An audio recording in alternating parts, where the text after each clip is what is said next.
Okay, so here's where I'm working. Here's the right smart pot. And here's where I discovered that sidewalk a month or two ago. And so I decided to see how far it went. This is not a sidewalk. This is a whole concrete slab. And I'm pretty sure this is about the edge of it. And it goes in a fairly straight line. So this is the concrete slab. Here's the back fence. It also continues going this way, so I don't know how far it goes under this smart pot. I also don't know how far across it goes here because I have filled that tote up and there's no way I can move it. So this is where I'm working. And what I'm going to do is I have entirely too many sweet potato slips. I have more than I have a place to plant.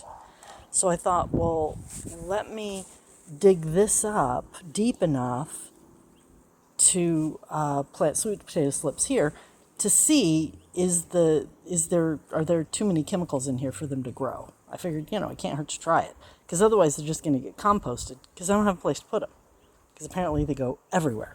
Anyway, but the concrete also goes farther than this little jigsaw path, which was put in before we came here.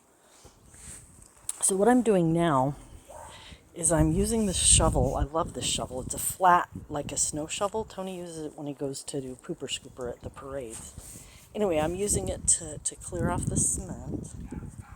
And then I'm taking a shovelful, and I have two flats from the nursery, a wide one and a smaller gauge. And I'm sifting the dirt and wood chips. And these were those colored wood chips that I bought at Home Depot a couple of years ago. I have no idea what that bug is, except dead now.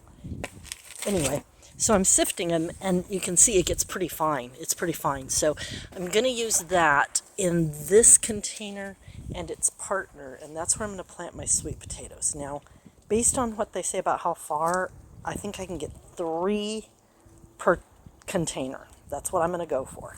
And then I think I'm going to set the containers either over here on this concrete or way over where the wood chips are and move all the wood chips to cover up all this area where my garden is. But I haven't decided yet.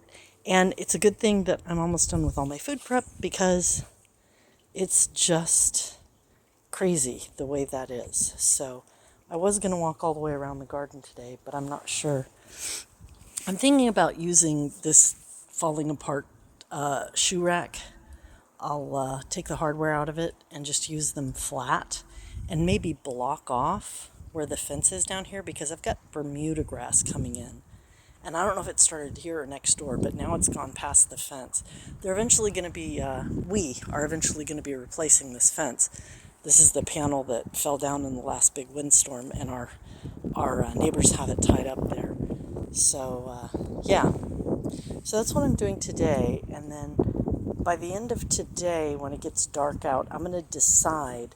I think I may do an experiment and put this one, or put one of these over here so that it's a little bit shaded behind the smart pot, just to test, And then the other one I'll put over there where wood chips are, but that means I have to move all the wood chips, which means I'll have to take the wheelbarrow out of the, what is that? Shed. Yeah, so that's what I'm doing. And I've been doing that for about an hour, maybe an hour and a half. And I'll break to go in for dinner in a little bit. It's about 3:45 here, and it'll be plenty light after I finish eating. And I'll come back and do some more sifting. And while I'm sifting, I'm going to decide where to put things.